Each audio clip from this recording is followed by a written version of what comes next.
I receive quite a number of requests for informational interviews because very often I've talked about the power of informational interviews. And so sometimes people reach out to me for an informational interview and I can't always honor those just because of life, right? And so a few days ago, I posted on LinkedIn and said, I know so many of you have reached out to me to ask for an informational interview, but I can't always honor those. But if you had 15 minutes to chat with me about my career, what would you ask me? And one lesson I learned from this exercise was that be careful what you ask academics because they will ask you questions that have questions. They ask you layered questions. So thank you all for the questions that you asked. I'm going to answer them in the order that I read them on that particular LinkedIn post. There was one question on YouTube as well. I'm going to answer that as well. What I'm going to do is I'm opening the LinkedIn post and I'm hoping that as I'm doing this, people will not be trying to talk with me because sometimes that happens as well. So yeah, let's hope that that doesn't happen. The first question is from Anshula Mondal, okay? And your question says, well, you have 3 questions. Okay, Anshula. So let's go with the first question. It says, how did you know you were interested in medical writing? I think this is a great question. A lot of people have asked me this question. I feel like I could go off on a tangent on just that question alone, but I will not do that in this video. So I've always been interested in writing. Even as a child, I wrote little short stories by hand. I've always loved language and writing and reading. It's something I've always loved. I just never saw it as a career path for me. And so because of that, initially, when I was in high school, I thought I would go to medical school. Then later on, when I got to college, I decided I'll go get a PhD. And I thought I was going to be a researcher.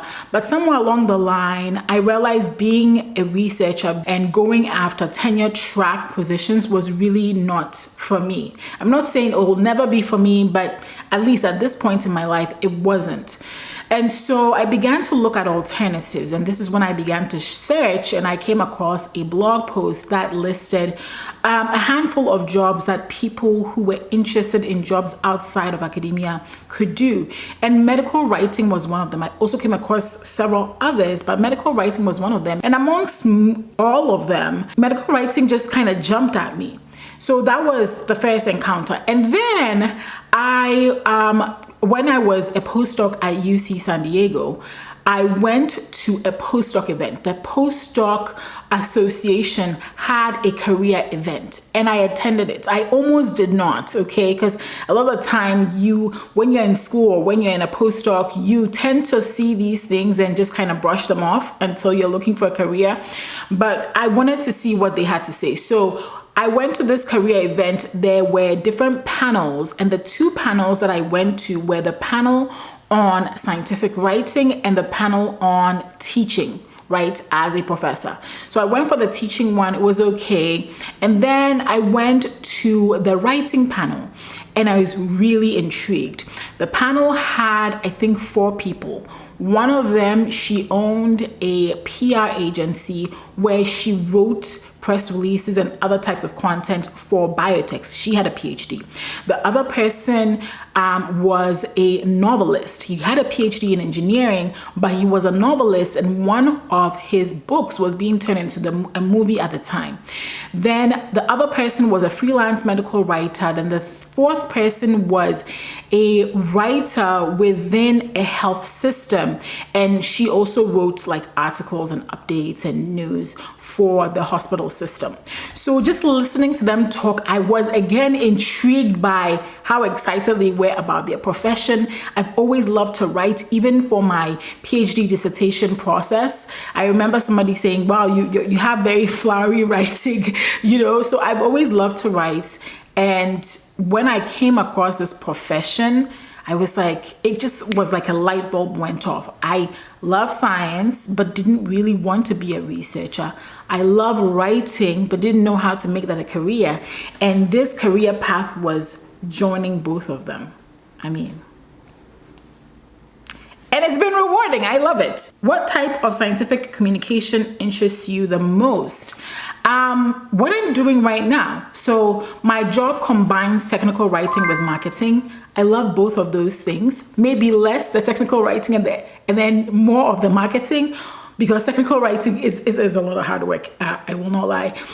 But I love what I'm doing right now. I love the fact that I'm not just thinking about the science, but I'm also thinking about the buyer's journey potentially, right? So somebody who wants to buy a product, somebody that wants to work with us, right? The asset I'm creating is going to play a role in helping them make a decision.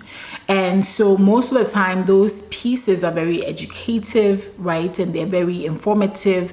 And as a natural teacher, I love that I can use those skills to educate people on the product and help them make a decision. So I think what I'm doing now, I am absolutely in love with. I've not done a whole lot of the other types of scientific communications, medical writing. Like, you know, there are people that do CME writing. I've never really done that. There are people that do regulatory writing. I've not done that, even though I'm familiar with what they do, you know. So what I'm doing right now, I enjoy and I love to do it. What types of topics did you cover for building your writing portfolio?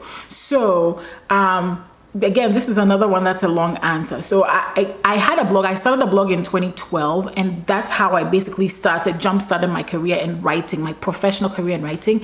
And that blog was a business blog of all things. Then later on, I was able to leverage that blog to pitch myself to healthcare business, health technology businesses, home healthcare businesses, basically any healthcare scientific based business I was able to pitch myself to. And I began to write mostly blog articles, educative blog articles, social media content, email marketing newsletters, and educational brochures. I was able to build my freelance career before I came working full-time within CG Life, which was the first agency I joined for my first scientific writer job, right? I was freelance writing. And for that first job with CG Life, that's exactly what they wanted, because they were working with biotech and pharma companies, life sciences companies, to produce that type of content. And so it was just so perfect that I had freelance experience doing that. So I was able to get into that job because of that. And so that was what my portfolio was around. And I have some of that content on this page right here. You can go check it out as well. That's what I built my portfolio around. That's what I shared with my very first boss to get my very first science writer job. The next question was asking about the company I currently work for, Thermo Fisher Scientific, and its work culture. I love working at Thermo Fisher Scientific, and a lot of people that have worked at Thermo will tell you that. It's a really solid company that has been around for a long time. They've acquired so many smaller life sciences and biotech companies, and so they continue to grow that way. And so yes, it's a very stable company, very reliable company. People think of Thermo as like the Amazon of the biotech world. And so, yes, it's nice working there. The work culture has also been great. I have a fantastic team, to be honest. I cannot think of one negative thing with my current team. Of course, you're always going to have, personal preferences of ways that you want to do things, or personalities. People have personalities, right? But even with all the different personalities on my team, I think we work together really well, and I'm really grateful for that.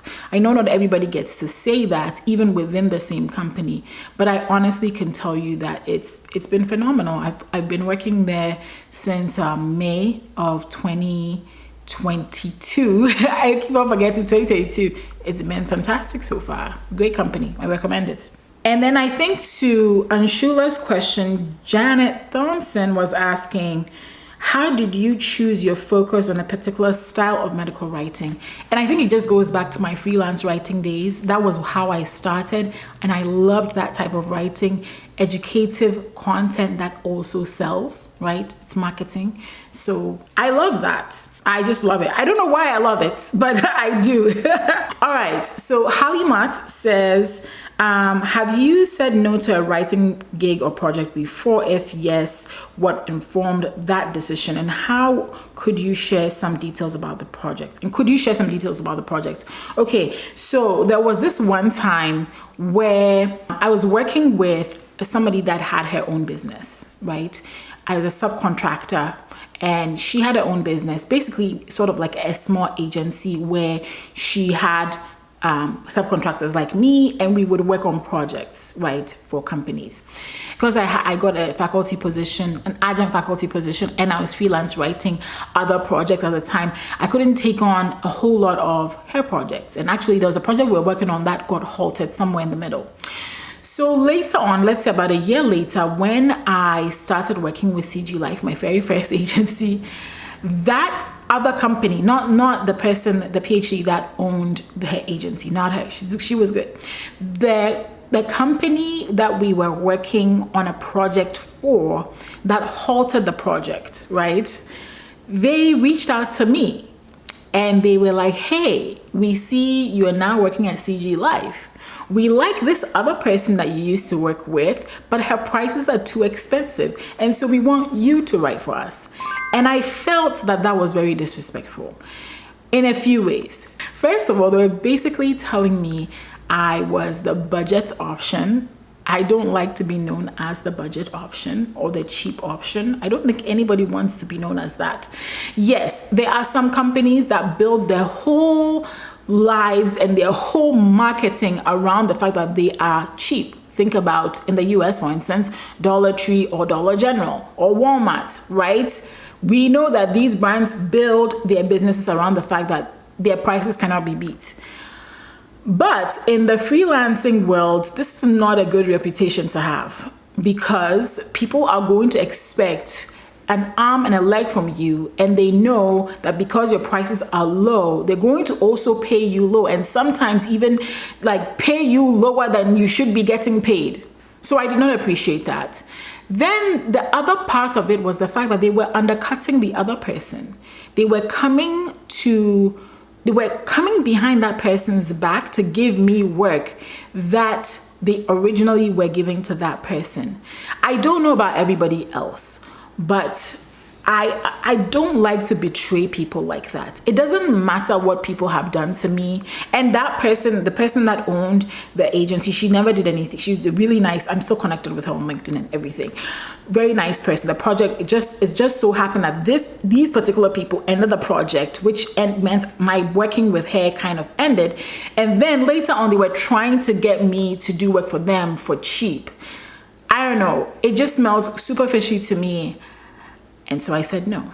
Did I make the right decision? Let me know.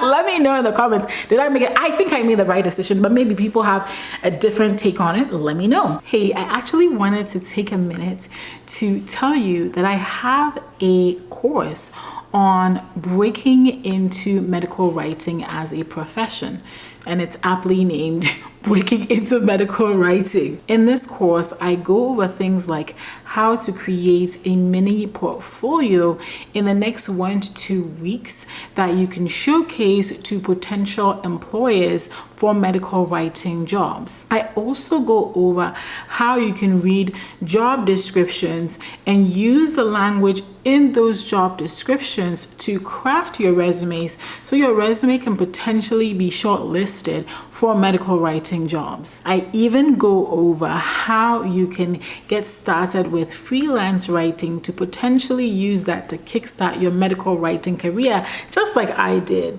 So if you're interested in learning more about that course, you want to go to this link right here, theboldphd.com/medwriter. Let's get back into the video. All right, so Rabia asked a question about is a gap in employment okay in industry? you put industries. But so I'm just thinking, is a gap in employment okay within industry if you're coming out of academia? I think that's the question you're asking. It depends. And recently I did a video on career gaps.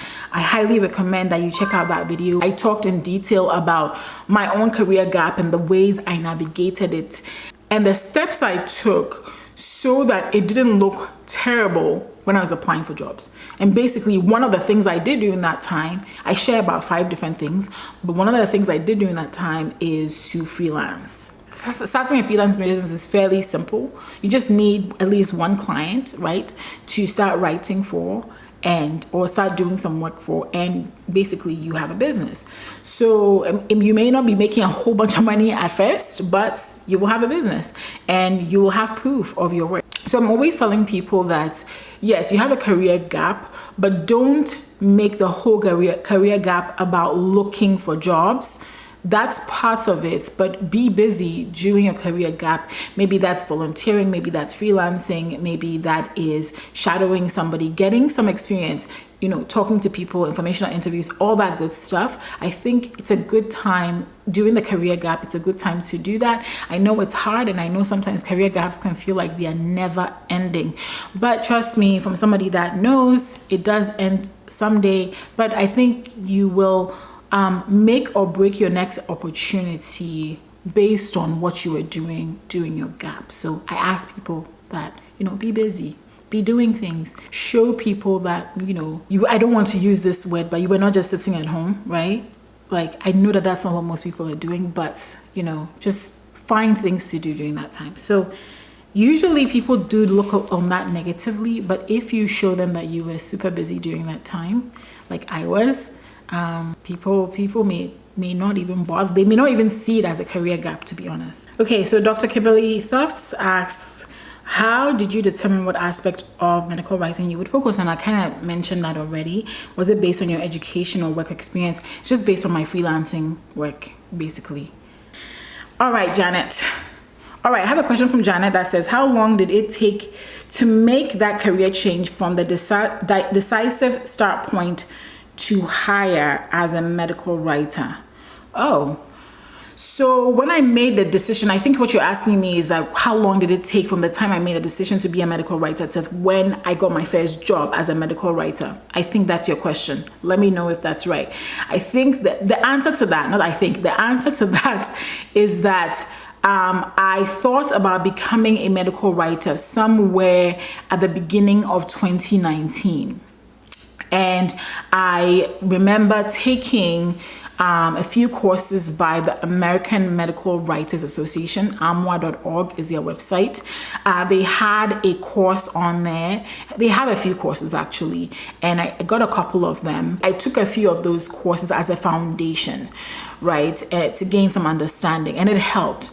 But I had to build a portfolio because when I applied for jobs, nobody would pay attention to me. And so, of course, at the time, I was freelance writing. And this was during the time when I was unemployed because I lost my postdoc in May of 2018, right? So the beginning of 2019. So this is about 6 months later, I was making that decision.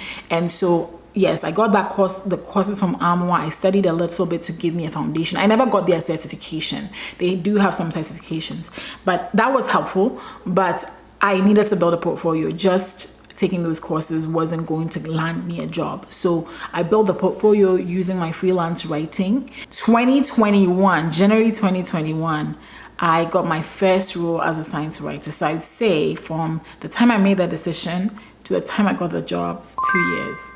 It doesn't have to take you that long, okay? I made a lot of mistakes. I don't know if I made a lot of mistakes, but I think I made a lot of mistakes, and maybe that's why. Or maybe, I don't know why it took so long, but yes, I was very discouraged that year. How is transitioning from a medical scientific role to medcoms different than going through an internship as a postdoc? I think actually you'll give yourself a better chance of getting into a medical writing position if you do an internship. Here are a few reasons why.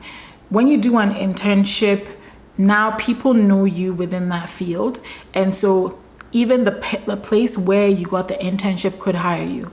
Also, when you do an internship, it gives you formal experience. In my case, I had freelance experience, which was definitely helpful and I highly recommend it. But in this case, as an internship, if you do an internship, you would have gotten formal experience, even if it's for like a few months. And that's enough to show some employers that you can do the work that they need you to do. So I'd actually say if you can do an internship, it's good. I think because as a freelance writer, for so long, people didn't take me seriously, maybe, and probably that's why I struggled so much to find a job. And then building a portfolio, basically I took the links, I took what I had written for my clients in my freelance writing business, threw that on our website and shared that as my portfolio. And I think I shared the link earlier. It's here again. You can go check that out. Okay, Agath, I hope I got your name right, said, I'd be curious to hear your thoughts on whether it is worth spending some time to create free content, example videos, scientific communication articles, and blog posts, so that you can share it later with potential employers, clients, to show that you can do the work.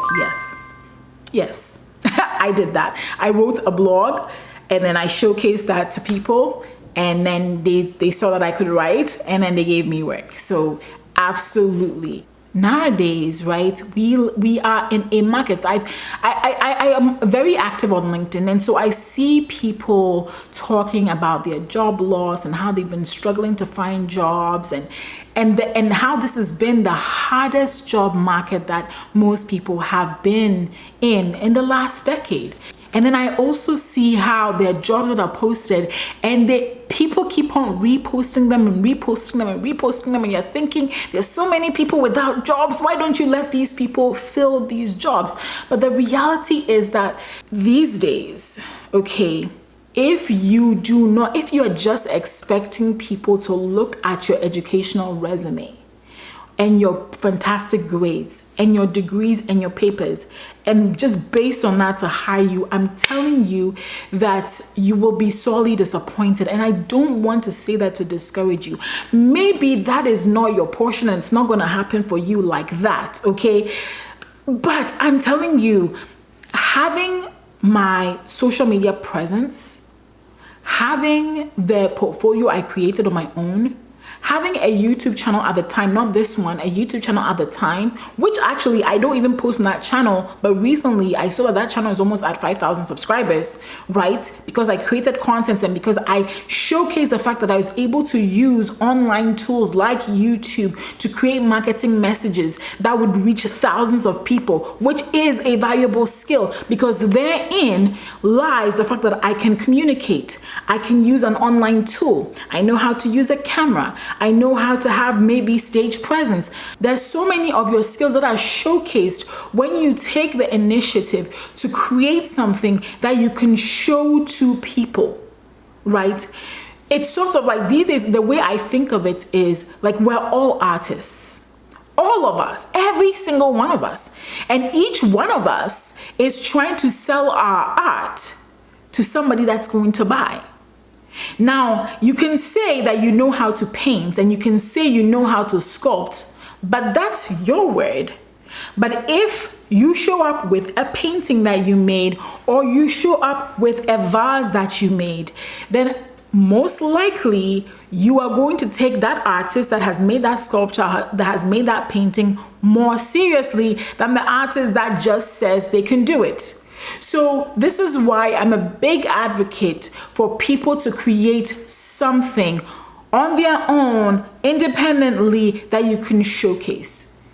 And this can be especially true within scientific communications, medical communications, and with a lot of jobs, in fact, these days. So I know people have pushed against that idea in the past. I talked about this one time and somebody got really upset at me saying I was advocating for PhDs to do extra work and that PhDs are smart enough, And listen, I'm not saying PhDs are not smart. I'm not saying people with master's degrees. I'm not saying anybody is not smart. What I'm saying is that the job market has changed.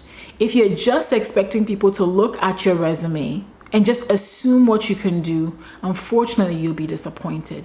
And in both of my roles within this space, I can clearly tell you that the evidence of my work made a huge difference. So yes, Agath, create free videos, create free articles, create something out of your art to show that potential future employer.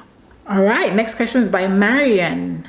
I was wondering, how did you choose medical writing over other career options? When reading others' professional careers or transition, it seems like there was always a click moment, like, oh, this is what I should do.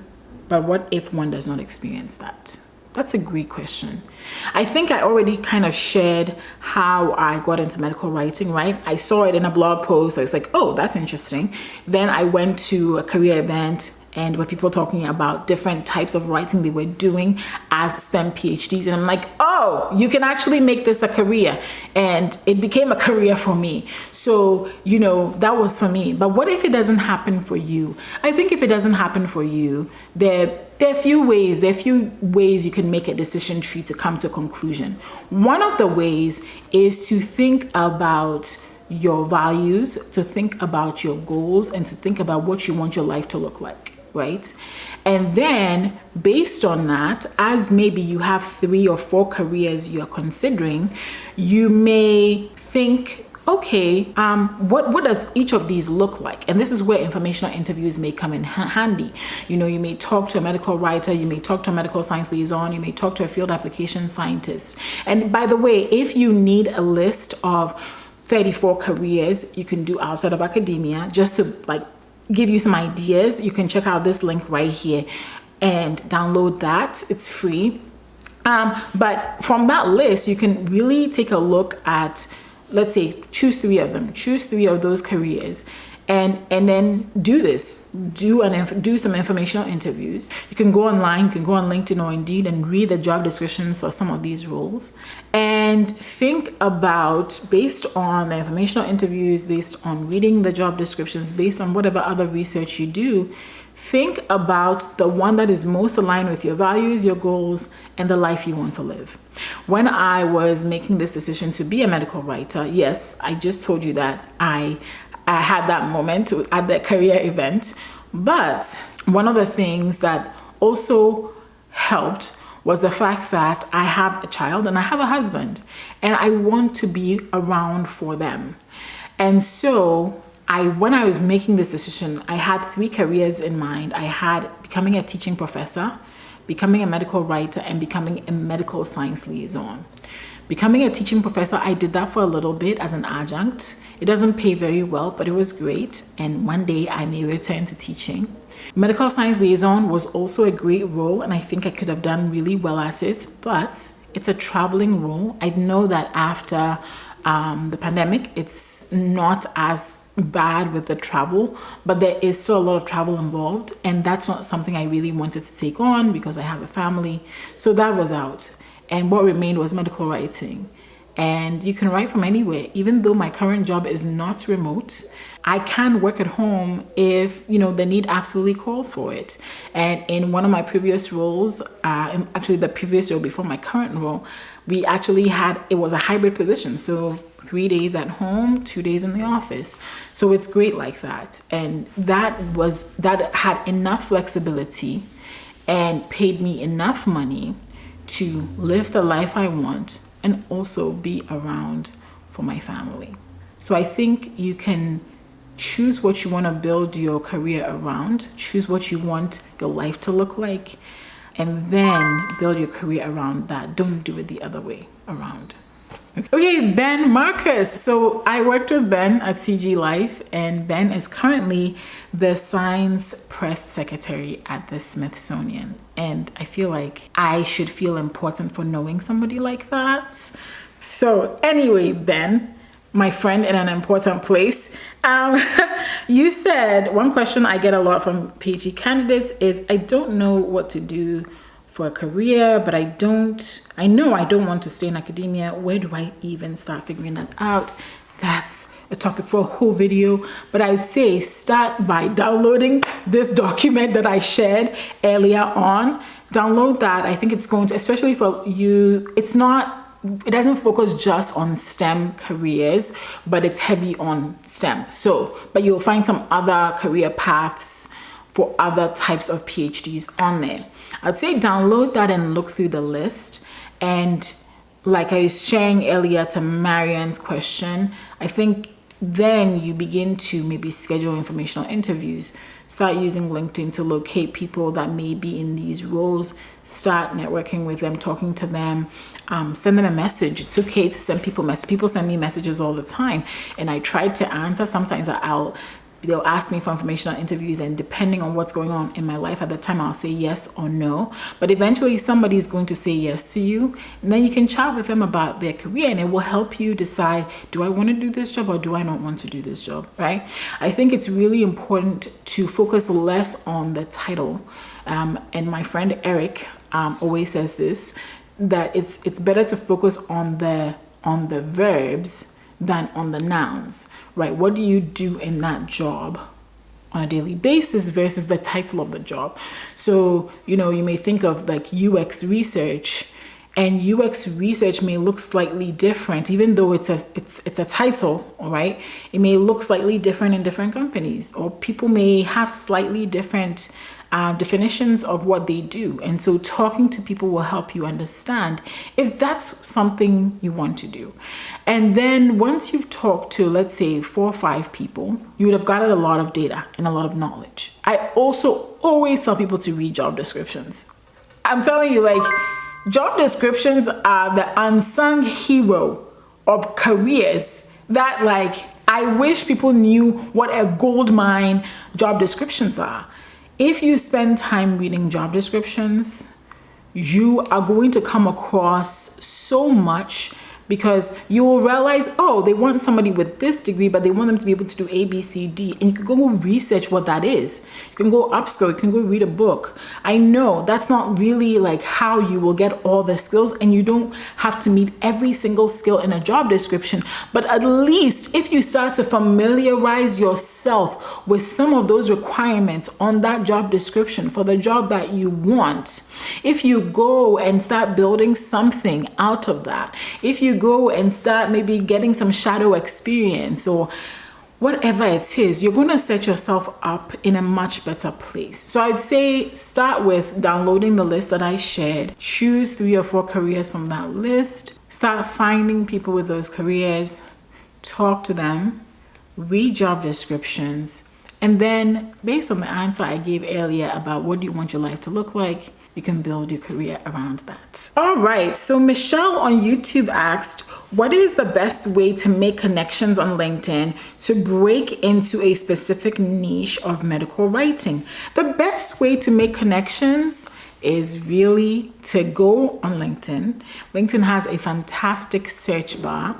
Type in medical writer, regulatory medical writer, CME medical writer, whatever it is you want to, what kind of the niche of medical writing you want, or just even type in generally medical writer or scientific communications.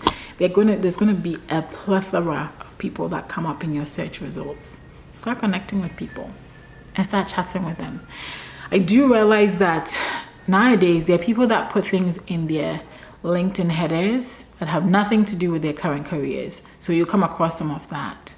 But once you do that, you can send connection requests. You can also, nowadays, I've heard that the number of connection requests on LinkedIn has been reduced. I think it's so unfair that these social media companies sometimes do this to us. But again, we don't own these platforms. So I have a lot to say around that. But start connecting with people, right? And then when you connect with people, start conversations with them. That's the only way. And then once you start conversations with them, you start to get on people's radars. People get to know you. If you're showcasing your work, people pick up on that. And then, like I do sometimes, when there's an opening, they may post it. For my job, for my very first job, I got it because I was on LinkedIn and I saw that my former boss had posted it. And I didn't know she was going to be my former boss then, but I applied for it and I got it. So start connecting with people this way, and most likely you're going to increase your chances of landing a position by doing that. Wow, so this was a great video to make. Thank you for sticking with me throughout this video. And thank you all who asked me those questions. I hope I answered all your questions, and I wish you the very best as you find your next thing to do.